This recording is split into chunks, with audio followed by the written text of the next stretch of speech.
Olá pessoal, tudo bem? Tudo tranquilo? Hoje eu vou falar de dois romances. O primeiro é O Crime do Padre Amaro, de Eça de Queiroz, um clássico da literatura mundial. Esse romance ele foi escrito em 1871 e publicado em 1875.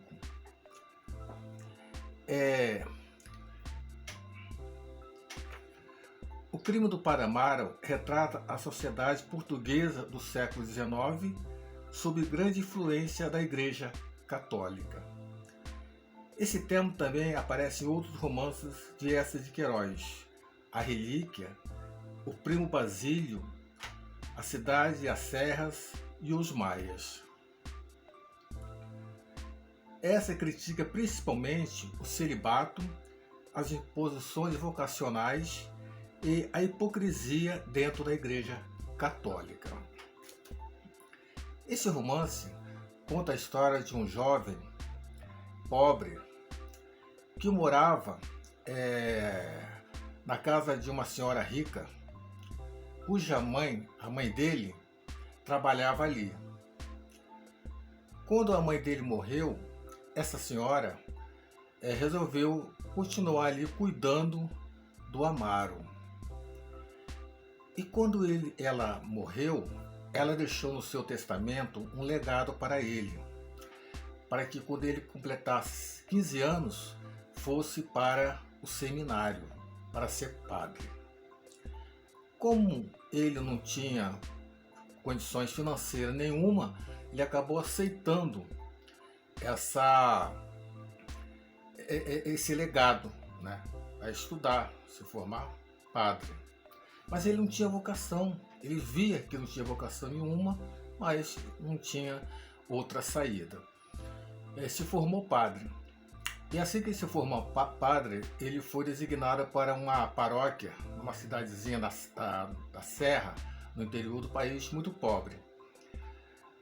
Passou algum tempo lá, aí depois ele tentou transferir para uma cidade maior.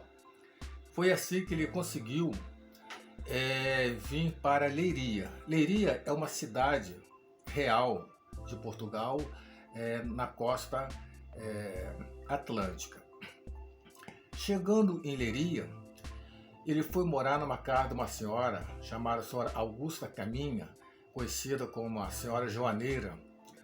Ele alugou um quarto lá, e quem arrumou isso para ele foi um amigo, um conhecido dele, um professor que ele teve quando estava no seminário, um professor, um mestre de moral, o Cônego Dias. O Cônego Dias morava em Leiria e frequentava ali a casa dessa senhora.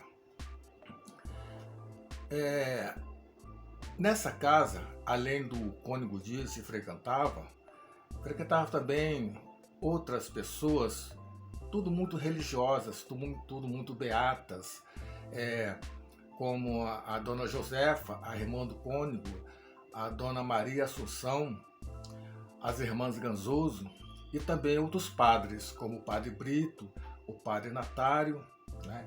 Então era uma panelinha ali de beatas e cônegos ali. Foi chamada até pelo jornal da cidade como a Sé se transferiu para a Rua da Misericórdia. Era a rua onde essa dona, a dona Augusta, né, ela tinha a sua residência e aonde Amaro foi morar. Essa dona Joaneira, ela tinha uma filha, né, Amélia, uma filha muito bonita, né, de 23 anos assim. E a Amélia gostou do padre, e o padre também gostou da Amélia. Se apaixonaram. Só que a Amélia, ela era noiva, ela tinha um noivo, né? E esse noivo começou a ficar um pouco incomodado com aquela presença daquele padre ali e sentindo que ele estava interessado na garota, interessado na Amélia. Ele observou isso, né?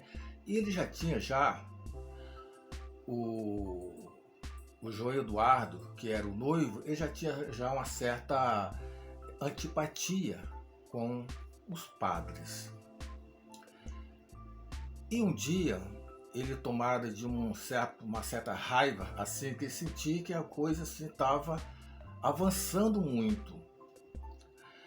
Aí um dia, ele conversando com um amigo que trabalhava na Voz do Distrito, o jornal de Leiria, eles combinaram em fazer uma crítica bem contundente contra os padres, principalmente aqueles padres que viviam ali naquela panelinha da Rua da Misericórdia, de Amélia conhecia muito bem, né? E ele fez uma desanda no jornal, foi publicado de forma anônima, com o nome O Liberal. Ele fez uma desanda contra todos os padres ali, o padre Brito, o padre Natário, o Cônego Dias. O Cônego Dias foi chamado por ele de mestre de imoralidade, né? Ele foi mestre de moral no seminário, né? Quando Amaro estava estudando, e ali ele passou, segundo João Eduardo, de mestre de imoralidades. E era. Mas a desanda mais contundente, mais feroz, ele fez contra Amaro, né? O seu desafeto. E eu vou ler para vocês o que ele disse contra Amaro. É terrível, olha só.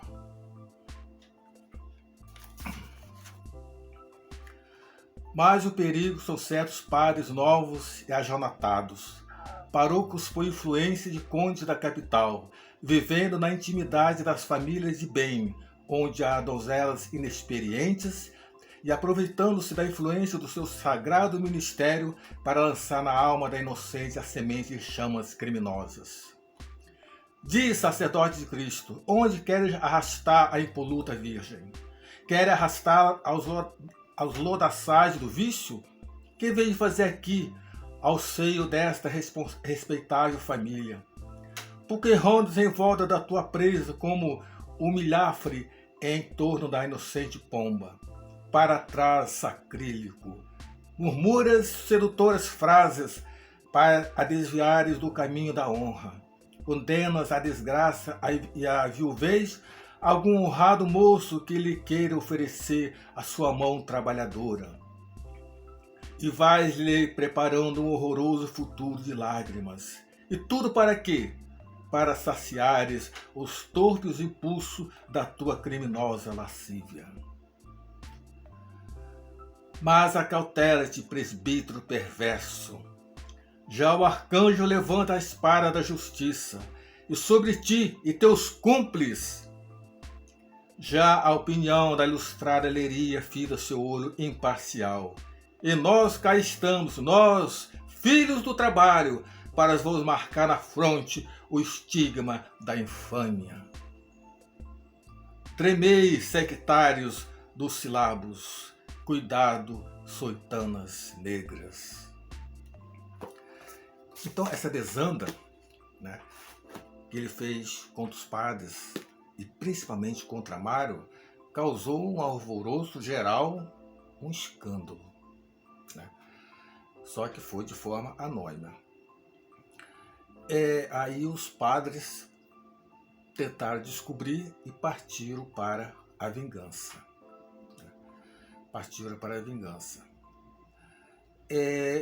E a história ela continua por aí, né?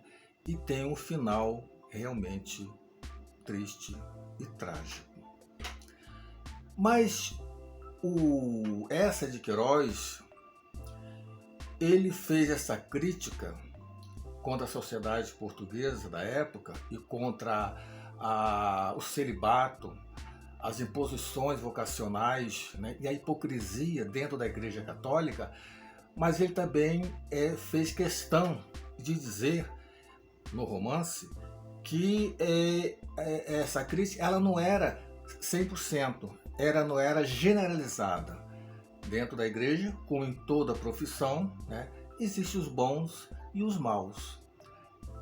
E lá dentro da igreja católica, claro que existem os bons, aqueles que seguem o mandamento realmente, que aprenderam no seminário, que aprenderam na escola, e os mandamentos bíblicos.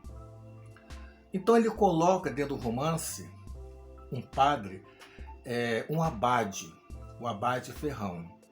O abade Ferrão se torna amigo da Amélia, e ele, sentindo que ela está muito triste, né, ele começa a conversar com ela, saber por que daquela tristeza, né? Por que daquele desamparo. E ela um dia, ela desabafa com ele, ela se confessa a ele, a esse abade, o seu destino, a sua tragédia. E o abade Ferrão, ele fica tão chocado e tão transtornado com aquilo, que ele pensa em denunciar o padre Amaro. Só que ele está preso ao confessionário, porque foi um conhecimento, né, feito de confissão. E se é uma coisa de confissão, é uma coisa sagrada. Não pode sair dali, daquelas duas pessoas, né? Do padre e da pessoa que o confessa. É uma coisa sagrada. E ele, apego à religião, apego aos seus princípios, né, que ele aprendeu, ele se cala. Mas os outros padres, né, eles usam e usaram o confessionário como uma arma para conhecer segredos e praticar vinganças, né? Então, este padre Ferrão, ao contrário dos outros, ele é um bom padre. Ele é um padre digno, um padre honrado, que segue os princípios da Igreja Católica que ele aprendeu no seminário. Então, essa posição vem demonstrar, ele vem mostrar que existem os bons, existem os maus, mas existem os bons também, que são a maioria. Ele não faz uma crítica generalizada à Igreja Católica, aos eclesiásticos dentro da Igreja Católica. Tá? O final do romance assim, o final do romance, ele dá assim a sua crítica assim mais contundente, né? Mas essa crítica contundente contra a sociedade portuguesa da época e a influência da Igreja Católica dentro dessa sociedade, ela é feita de forma baseada na razão, baseado na verdade, baseado na lucidez, tá? Do que ele estava vendo ali. Então eu vou ler para vocês o último parágrafo do romance, O Crime do Padre Amaro.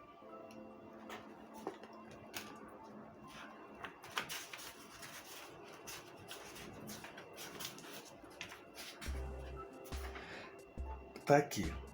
E o homem de Estado, os dois homens de religião, todos três em linha, juntos às grades do monumento, gozavam de cabeça alta essa certeza gloriosa da grandeza do seu país, ali ao pé daquele pedestal, sob o olhar frio de bronze do velho poeta. O velho poeta está se referindo a Camões, tá? A Luís de Camões. Ereto e nobre, com os seus largos ombros de cavaleiro forte, a apopeia sob o coração, a espada firme cercada dos cronistas e dos poetas heróicos da antiga pátria. Pátria para sempre passada, memória quase perdida. É dessa forma que ele encerra o romance e essa crítica, né, que ele faz a Portugal e à Igreja Católica, tá bom? Agora eu vou falar de um outro romance, esse aqui, Pão e Coração. Esse romance é uma novela, tá? Uma novela, ele não é nem um conto e nem um romance, está ali no meio, por causa do número de páginas, tá? No caso desse aqui, ele tem apenas 130 páginas, por aí assim, tá? Então ele é uma novela. Esse romance, ele é meu, da minha autoria, tá? Esse aqui é o primeiro romance que eu escrevi. Eu já escrevi depois desse mais 3 e estou escrevendo o 5º, tá?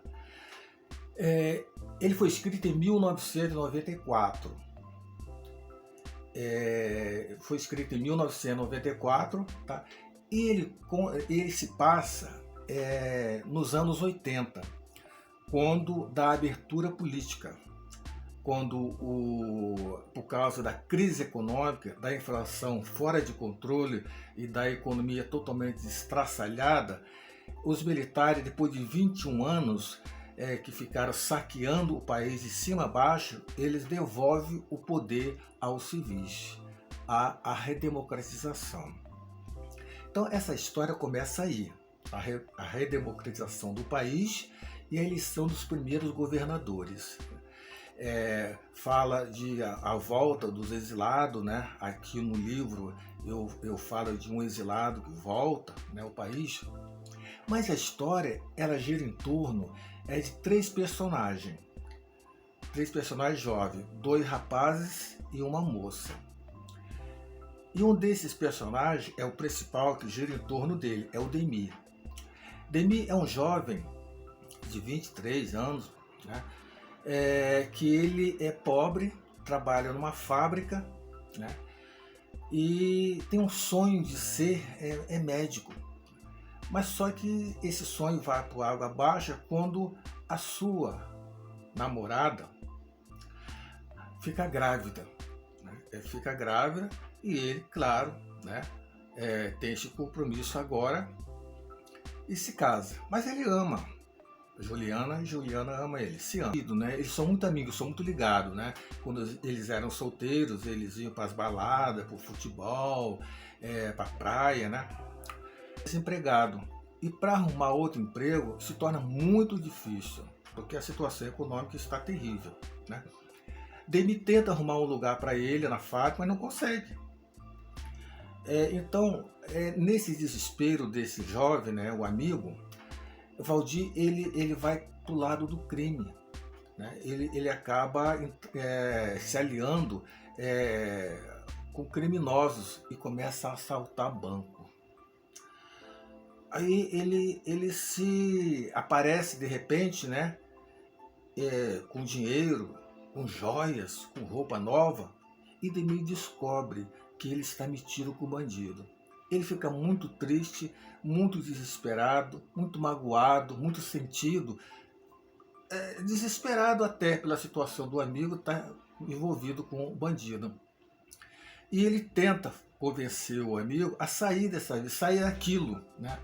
Mas o Valdir, ele não sai, ele continua, porque ele vê que dentro, se tentar arrumar um emprego, não tem emprego, né? Não aparece emprego, então ele continua. E Demi, magoado, ele acaba se afastando de Demi e fala para ele claramente que para ele não vir mais na sua casa, porque eles não são mais amigos, né?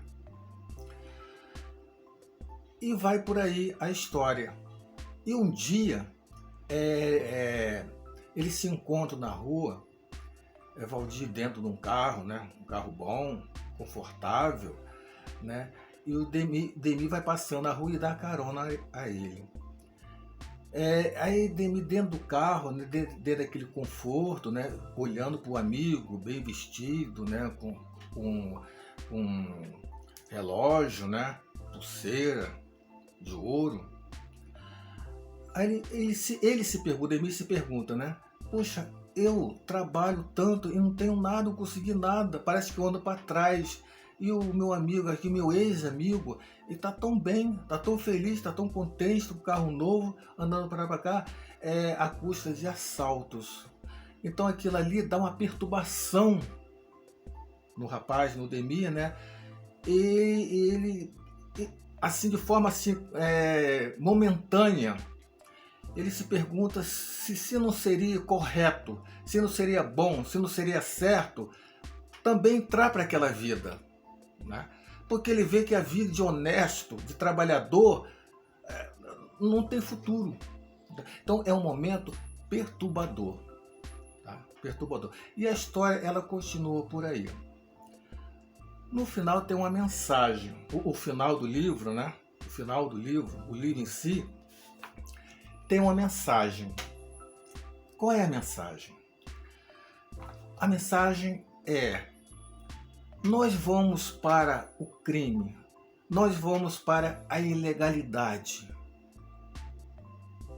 É por nossa livre e espontânea vontade?